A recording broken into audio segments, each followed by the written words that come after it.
Question 8.2 का question number 2 है। यहाँ मैं कह रहा वक्र x माइनस वन का whole square plus y square बराबर 1। तो आप देखिए ये वक्र कौन सा है, वृत्त है, और दूसरा वृत्त है x square plus y square बराबर 1। इन दोनों वृत्तों से घिरे क्षेत्र का हमें क्षेत्रफल ज्ञात करना है। तो अब आप अपने वृत्त पर आ जाइए, ध्यान से देखिए कि हमारा पहला वृत्त है x माइनस वन का whole square plus y square बराबर 1। इस वृत्त को हमें ड्रॉ करना है। तो ड्रॉ करने के लिए हमें इसके केंद्र और त्रिज्या चाहिए। तो कैसे निकालेंगे, x माइनस एच का होल स्क्वायर पहचानना पड़ेगा आपको कौन सा है, y माइनस के का होल स्क्वायर बराबर आर स्क्वायर से आपने क्या करा, इसको कंपेयर कर दिया, इससे तुलना कर दी। तो यहाँ पर आप देख रहे होंगे h की वैल्यू 1 आ गई और k की वैल्यू 0 आई और आर स्क्वायर की वैल्यू 1 है, तो r की वैल्यू 1 आ गई। तो हमारे पास केंद्र हो गए, ध्यान से देखिएगा h k, तो केंद्र हमारे पास आ गया 1,0।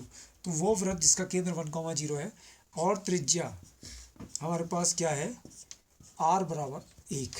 तो ऐसा वृत्त जिसका केंद्र 1,0 है और त्रिज्या हमारे पास है उसकी 1। तो अब हम उसको ड्रॉ करने जा रहे हैं, ध्यान से देखिएगा उस वृत्त को। तो यहाँ से यहाँ तक की दूरी बच्चों मैंने 1 ले ली, यहाँ से यहाँ तक की दूरी मैंने 1 ले ली।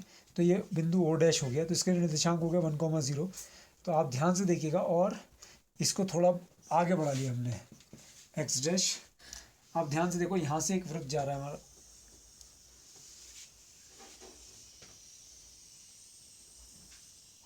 ठीक है, और इस बिंदु को हमने ए मान लिया। और जब यहाँ से ओ से ओ डैश की दूरी 1 है तो ओ डैश से ए की दूरी 1 होगी। तो इसलिए इस बिंदु ए का निर्देशांक हो गया 2,0, क्योंकि कहाँ से ले जाएंगे, ओ से, ठीक है। तो ये हमारा वो वृत्त हो गया जिसका केंद्र ओ डैश 1,0 है और त्रिज्या कितनी है, 1 है। अब हमारे पास दूसरा वृत्त है, देखिए आप ध्यान से, दूसरा वृत्त क्या है हमारा,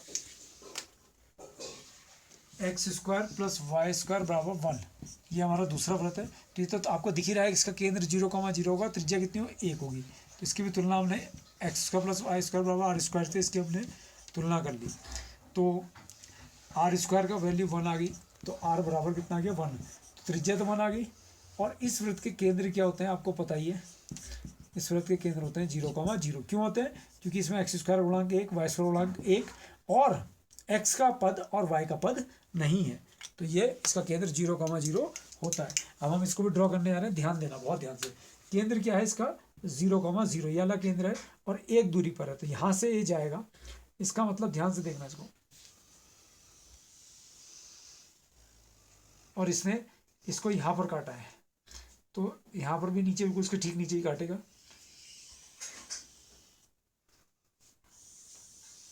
तो ये हमारा दूसरा वृत्त हो गया, ठीक है।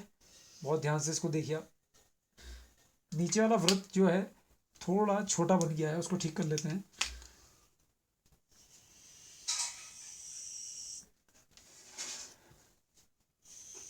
आप तो अपना प्रकार से इसको बना लीजिएगा। और ठीक उसके नीचे हमारे पास ये वाला वृत्त आ रहा है।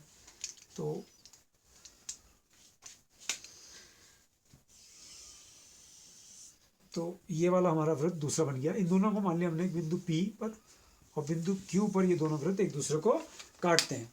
तो आप देख रहे होंगे कि जो हमें क्षेत्र मिला है OP O डैश QO, तो ये जो क्षेत्र है अंदर का, ये हमें मिला है वृत्त का, दोनों वृत्तों का मध्यवर्ती क्षेत्र। लेकिन दिक्कत ये है कि इसमें ये वाला वृत्त पहला वाला है और ये वृत्त जो रेड से है ये दूसरा वाला वृत्त है। तो जब हम सूत्र में वैल्यू रखेंगे तो किसके रखेंगे, तो इसके लिए हमने क्या करा कि एक लाइन हमने P और Q को मिला दिया। बिंदु P और Q को मिलाने वाली रेखा मान लिया कि x अक्ष को बिंदु M पर काटती है। तो अब हमें M बिंदु के निर्देशांक चाहिए और बिंदु P के निर्देशांक चाहिए और Q के चाहिए। तो इस प्रकार जो हमें क्षेत्र मिल रहा है वो ध्यान से देखिएगा। एक क्षेत्र तो हमें ये मिला